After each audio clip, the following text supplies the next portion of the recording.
மாண்புமிகு அமைச்சர் சேகர் பாபு அவர்கள். மாண்புமிகு பேரவைத் தலைவர் அவர்களே, கிளாம்பாக்கம் பேருந்து நிலையத்தை பொறுத்தளவில் திறப்பதற்கு முன்பாக ஒரு விமர்சனமும் திறந்ததற்கு பின்பாக ஒரு விமர்சனமும் தொடர்ந்து நடைபெற்று கொண்டிருக்கின்றது. சுருக்கமாக ஒரு 2 நிமிடத்தில் அவருடைய வரலாறை கூற இந்த அவையில் நான் கடமைப்பட்டுள்ளேன். 2013ஆம் ஆண்டு இந்த பேரவையில் கிளாம்பாக்கம் பேருந்து நிலையத்தை அன்றைய ஆட்சி அறிவித்தது. 2013ஆம் ஆண்டு அறிவிக்கப்பட்ட அந்த திட்டம் 2018ஆம் ஆண்டு டெண்டர் கோரப்பட்டது. 2019ஆம் ஆண்டு ஒப்பந்த புள்ளி நிறைவு செய்யப்பட்டு பணி தொடங்கப்பட்டது. அந்த ஒப்பந்தத்தினுடைய கால அளவு 2021ஆம் ஆண்டு மார்ச் மாதத்தில் முடிய வேண்டும் என்றது ஒப்பந்தத்தினுடைய கால அளவு. அந்த ஆட்சி மாற்றத்திற்கு பிறகு திராவிட மாடல் ஆட்சி மாண்புமிகு தமிழக முதல்வர் தலைமையில் ஏற்பட்ட பிறகு கிளாம்பாக்கம் பேருந்து நிலையத்துடைய ஆய்வுக் கூட்டத்தை மாண்புமிகு தமிழக முதல்வர் தலைமையிலே அன்றைக்கு அந்த துறையுடைய அமைச்சராக இருந்த அருமையண்ணன் முத்துசாமி அவர்கள் தலைமையில் தொடர் நடவடிக்கையாக ஆய்வுக் கூட்டம் நடத்தப்பட்டு நிறுத்தப்பட்ட அந்த பணிகளை திட்டம் எந்த ஆட்சியில் கொண்டு வரப்பட்டது என்பது முக்கியமல்ல, தொலைநோக்கு பார்வையோடு இருப்பதால் அதை விரைந்து முடிக்க வேண்டும் என்று மாண்புமிகு முதலமைச்சர் உத்தரவிட்டார். இந்த திட்டம் அறிவிக்கப்பட்ட பிறகு 2.5 ஆண்டு காலம் முந்தைய ஆட்சிதான் ஆட்சி பொறுப்பில் இருந்தது. அறிவிக்கப்பட்டு அடிக்கல் நாட்டப்பட்டதோடு சரி, முதலமைச்சர் தான் அதை அடிக்கல் நாட்டியிருக்கின்றார். அந்த கல்வெட்டையும் நாங்கள் அங்கிருந்து எடுக்கவில்லை, கட்சி மாற்றங்களின்றி அந்த கல்வெட்டையும் அங்கே வைத்திருக்கின்றோம். ஒரு முறை கூட அந்த பணிமுனைக்கு சென்று ஆய்வு மேற்கொள்ளவில்லை. இந்த ஆட்சி ஏற்பட்ட பிறகு பார்த்தால் நானாக இருந்தாலும் சரி, அந்த துறையுடைய அமைச்சர் முந்தைய அமைச்சராக இருந்தாலும் சரி, கிட்டத்தட்ட 20க்கும் மேற்பட்ட முறை அந்த பணிமுனையிலே ஆய்வினை மேற்கொண்டிருக்கின்றோம். இது ஒரு புறம். நேற்றைக்கு கூட நம்முடைய எதிர்க்கட்சி தலைவர் அவர்கள் பேட்டியிலே சொல்லுகின்ற பொழுது போதிய வசதிகள் இல்லை என்று குறிப்பிட்டிருந்தார். நம்முடைய மாண்புமிகு போக்குவரத்துறை அமைச்சர் கூட வாருங்கள் அழைத்து சென்று காட்டலாம் என்றார். இதில் ஒரு சிறிய ஒப்பீடை நான் குறிப்பிட கடமைப்பட்டிருக்கின்றேன். ஏற்கனவே கோயம்பேடிலே இயங்கிக் கொண்டிருக்கின்ற பேருந்து நிலையத்தினுடைய மொத்த பரப்பளவு 33 ஏக்கர்.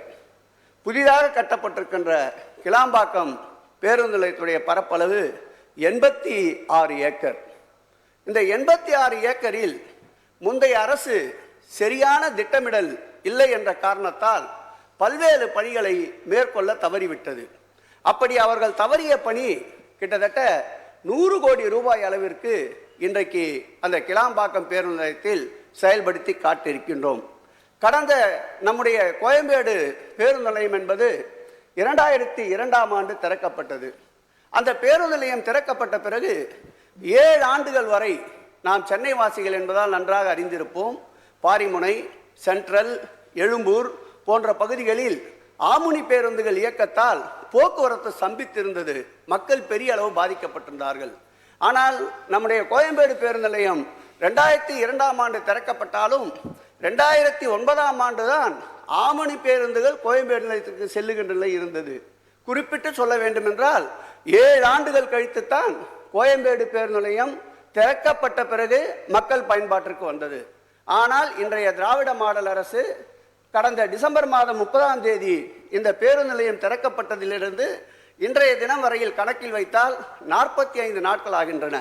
இந்த 45 நாட்களில் 2450 பேருந்துகள் தினந்தோறும் இயக்கப்படுகின்ற ஒரு நிர்வாகத்திறன் உடைய ஆட்சி இந்த திராவிட மாடல் ஆட்சி என்பதை இங்கு நான் குறிப்பிட்டு கூற கடமைப்பட்டிருக்கின்றேன். கடந்த சனிக்கிழமை அன்று அங்கு ஆய்வுக்கு சென்றோம்.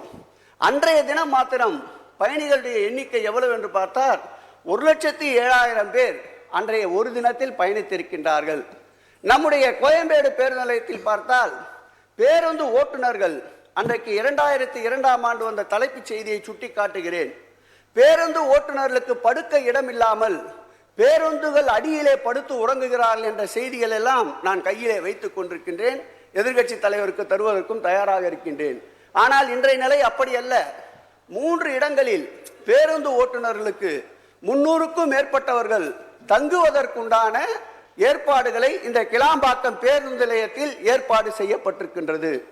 3 உணவகங்கள் ஏற்பாடு செய்யப்பட்டிருக்கின்றன. மருத்துவமனை ஏற்பாடு செய்யப்பட்டிருக்கின்றன. தடைகள் 47 செயல்பாட்டில் இருக்கின்றன. இந்த ஆட்சி ஏற்பட்ட பிறகு அங்கு புதிய பூங்கா 6 கோடி ரூபாய் செலவில் அமைக்கப்பட்டிருக்கின்றன. காலநிலை பூங்கா 11 கோடி ரூபாய் செலவில் 14 ஏக்கர் நிலப்பரப்பில் அமைக்கப்பட்டிருக்கின்றன. மழைக்காலத்தில் சிறிய மழைக்கு பெரிய தண்ணீர் தேங்கி நிற்கின்ற சூழ்நிலை அறிந்து 1700 மீட்டர் அளவிற்கு சுமார் 11 கோடி ரூபாய் செலவில் மழைநீர் கால்வாய் அமைக்கப்பட்டிருக்கின்றன. நுழைவாயில் கூட இல்லாத நிலையில் இருந்த அந்த பேருந்து நிலையத்திற்கு சுமார் 6 கோடி ரூபாய் செலவிலே நுழைவாயில் அமைக்கப்பட்டிருக்கின்றன. போக்குவரத்திற்காக மாற்றுப்பாதைக்காக சுமார் போலீஸ் அகாடமி சாலை, நெடுமஞ்சேரி சாலை ஆகிய சாலைகளில் 8 கிலோமீட்டர் அளவிற்கு நம்முடைய வனத்துறையினுடைய அனுமதியோடு புதிய தார் சாலைகள் இந்த ஆட்சி ஏற்பட்ட பிறகு டெண்டர் கோரப்பட்டு அந்த பணிகள் நிறைவுற்றிருக்கின்றன. அதே போல் புதிதாக நடைமேம்பாலம் சுமார் 60 கோடி ரூபாய் அளவிற்கு இன்றைக்கு டெண்டர் கோரப்பட்டிருக்கின்றன. அதே போல் கிளாம்பாக்கத்திற்கு என்று ஒரு ரயில் நிலையம் அமைப்பதற்கு ரூபாய் 20 கோடி அளவில் ரயில்வே துறைக்கு ஒப்படைக்கப்பட்டு இன்றைக்கு அந்த பணிகள் துவக்கப்பட்டு 6 மாத காலத்தில் நிறைவேற இருக்கின்றன. நிரந்தர தீர்வாக மெட்ரோ ரயில் அமைப்பதற்குண்டான திட்டங்களையும் தமிழக முதலமைச்சர் அவர்கள் உத்தரவிட்டதின் பேரில் இன்றைக்கு அந்த பணிகளும் நடைபெற்றுக் கொண்டிருக்கின்றன. குறிப்பிட்டு கூற வேண்டும் என்றால் கிளாம்பாக்கம் பேருந்து நிலையத்தை பொறுத்தளவில் எதிர்கட்சி தலைவருடைய நேற்றைய குற்றச்சாட்டிற்கு பதில் சொல்வதென்றால், இதுவரையில் பயணிகள் யாரும் கழிப்பறை இல்லை என்று புகார் சொல்லவில்லை, குடிநீர் வசதி இல்லை என்று புகார் சொல்லவில்லை, உணவு இல்லை என்று புகார் சொல்லவில்லை, குழந்தைகளுக்கு பால் இல்லை என்று புகார் சொல்லவில்லை.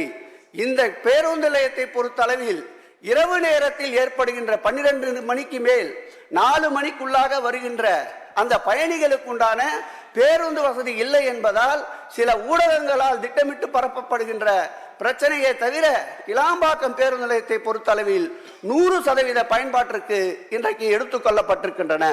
அதோடு மட்டுமல்லாமல் கோயம்பேடியிலே இயக்கப்பட்ட பேருந்து நிலையத்தில் பார்த்தால் பயணிகளுக்கு உண்டான சுமைகளை கொண்டு செல்வதற்கு அன்றைக்கு டிராலிகள் இல்லை. இன்றைக்கு டிராலி வசதி இந்த பேருந்து நிலையத்தில் ஏற்பாடு செய்யப்பட்டிருக்கின்றது. அதே போல் நடக்க முடியாதவர்கள், வயது முதிர்ந்தவர்களுக்கு பஸ்ஸை பிடிப்பதற்கு சற்று 200 மீட்டர் தூரம் இருப்பதை அறிந்து உடனடியாக 12 பேட்டரி கார்கள் அங்கே பொருத்தப்பட்டிருக்கின்றன. நடைமேம்பாலம் பொருத்தப்பட்டிருக்கின்றன. மின்தூக்கி வசதி பொருத்தப்பட்டிருக்கின்றன. இவை அத்தனையும் இருந்தும் தூங்குபவர்களை எழுப்பலாம், தூங்குபவர்களை போல நடிப்பவர்களை எழுப்ப முடியாது. ஒரே ஒரு உறுத்தல், இந்த கிளாம்பாக்கம் பேருந்து நிலையத்தை பொறுத்தளவில் எதிர்கட்சியுடைய சாடலுக்கு என்ன என்று நான் நினைத்து பார்த்தேன். இவ்வளவு ஆசியா கண்டத்திலேயே சிறப்பு வாய்ந்த பேருந்து நிலையம், அனைத்து நவீன வசதிகளோடு இருக்கின்ற பேருந்து நிலையம், நம்முடைய விமான நிலையம் கூட திறக்கப்படுகின்றது. ஆனால் 6 மாதம் 1 ஆண்டுகள் கழித்துத்தான் அந்த விமான நிலையத்துடைய செயல்பாடுகள் செயல்பாட்டிற்கு வருகின்றன. அண்மையிலே கூட பிரதமர் திருச்சியிலே விமான நிலையத்தை திறந்து வைத்தார். இதுவரையில் விமான நிலையம் முழு பயன்பாட்டிற்கு வரவில்லை. ஆனால் நம்முடைய திராவிட மாடல் ஆட்சியிலே மாண்புமிகு தமிழக முதல்வர் அவர்கள் சொல்வதை செய்வார், செய்வதை சொல்வார் என்பதற்கு ஒரு எடுத்துக்காட்டாக இன்றைக்கு கிளாம்பாக்கம் பேருந்து நிலையம் அமைந்திருக்கின்றது. ஒட்டுமொத்த உறுத்தலை கணக்கிட்டு பார்த்தோம், என்னதான் இருக்கும். இப்படிப்பட்ட சிறப்பு வாய்ந்த ஒரு பேருந்து நிலையம் முதல் கட்டமாக துவக்கப்படுகின்ற போது சிறு சிறு பிரச்சனைகள் இருப்பது இயல்பு. காலப்போக்கில் அதை எல்லாம் அறிந்து சரி செய்து விடலாம்.